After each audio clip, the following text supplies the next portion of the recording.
Tourist ডেস্টিনেশনের পক্ষ থেকে শুভ শারদিয়ার প্রীতি শুভেচ্ছা ও ভালোবাসা। আজ ট্যুরিস্ট ডেস্টিনেশন আপনাদের দেখাবে কলকাতার সব থেকে পুরনো বারোয়ারি পুজোর, জানাবে তার সঙ্গে জড়িত গল্প।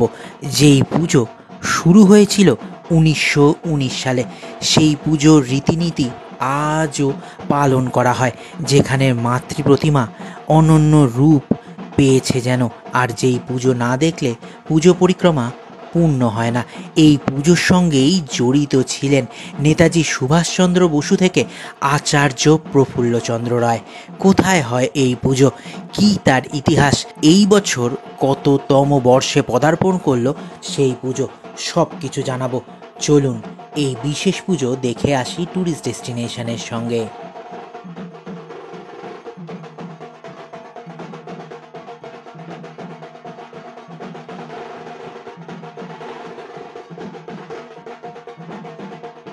ট্যুরিস্ট ডেস্টিনেশন চ্যানেলে সবাইকে স্বাগত। আজ আমি যাব কলকাতার সব থেকে পুরনো সার্বজনীন দুর্গাপুজো দেখতে। আজ আমি যাব উত্তর কলকাতার বাগবাজারে। বাগবাজার আসবেন কি করে? মেট্রো করে চলে আসুন শ্যামবাজার বা শোভাবাজার সুতানুটি মেট্রো স্টেশনে। সেখান থেকে বাসে করে অনায়াসে পৌঁছে যাবেন বাগবাজার।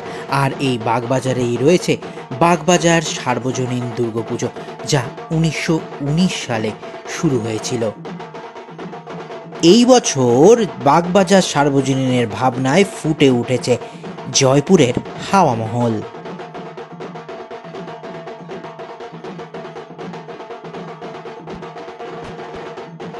বাগবাজার এই বছর 106তম বর্ষে পদার্পণ করল।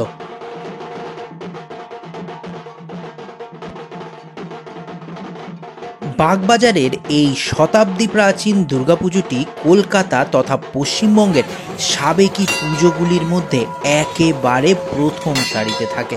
এই পুজোর সূচনা ঘটেছিল 1919 সালে।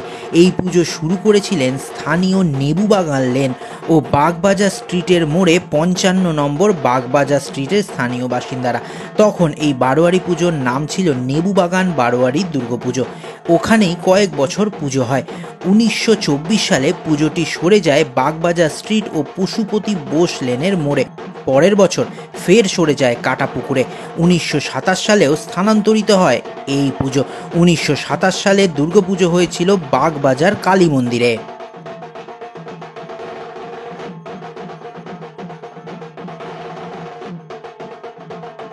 1930 সালে বিখ্যাত আইনজীবী তথা তৎকালীন কলকাতার পৌরসভার ওয়ার্ল্ডারম্যান দুর্গাচরণ বন্দ্যোপাধ্যায়ের প্রচেষ্টায় বাগবাজার সার্বজনীন দুর্গাপুজোটি বর্তমান চেহারা পায়। নাম হয় বাগবাজার সার্বজনীন দুর্গোৎসব ও প্রদর্শনী। তারই উদ্যোগে বাগবাজার সার্বজনীন দুর্গাপুজো উঠে আসে কর্পোরেশনের মাঠে। তৎকালীন মেয়র সুভাষচন্দ্র বসু সানন্দে সেই অনুমতি দেন। শুধু পৌরসভার মাঠ ব্যবহার করতে দিয়েছিলেন তাই নয়, কলকাতার পৌরসভা তখন বাগবাজারের এই পুজোয় চাঁদাও দিত। দুর্গাচরণের উদ্যোগে এই পুজোর সঙ্গে যুক্ত হয় দেশীয় শিল্প সম্পর্কিত একটি পূর্ণাঙ্গ প্রদর্শনী, যেখানে দেশীয় উদ্যোগগুলিকে আমন্ত্রণ করে জায়গা দেওয়া হতো।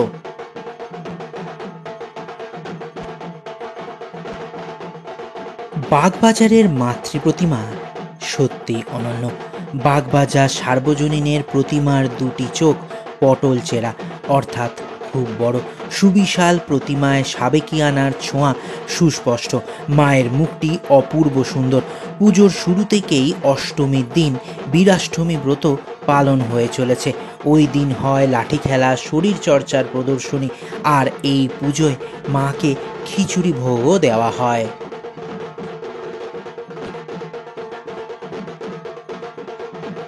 এই পুজোর সঙ্গে জড়িয়েছিলেন সুভাষচন্দ্র বসু।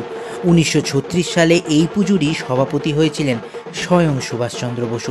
তাছাড়াও আচার্য প্রফুল্লচন্দ্র রায়, স্যার হরিশঙ্কর পালও ছিলেন এই পুজোর সঙ্গে যুক্ত এক সময়।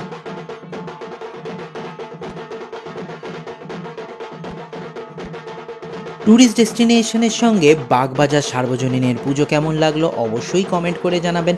উত্তর কলকাতা আসলে বাগবাজার একবার অবশ্যই ঘুরে যাবেন, কারণ ট্যুরিস্ট ডেস্টিনেশনের কাছে বাগবাজার অত্যন্ত প্রিয়।